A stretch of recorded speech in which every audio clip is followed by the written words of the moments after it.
Welcome. In this video I will show you how to enable AI people detection on Xiaomi Smart Camera C100.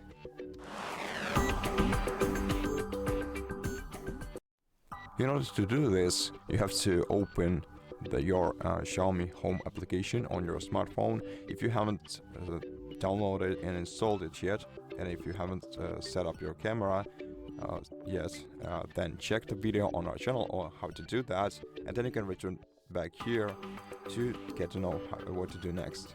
So open the Xiaomi Home application, then select your camera by pressing open in the top right corner of this window.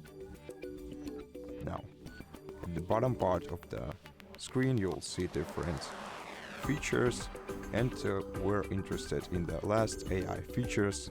Select them. Here you'll find the detect people function, and to enable it just switch this toggle to the right. So that's how you do it. Thank you for watching this video. If you liked it, consider subscribing to our channel, leave us a like and comment below, and I'll see you in the next one.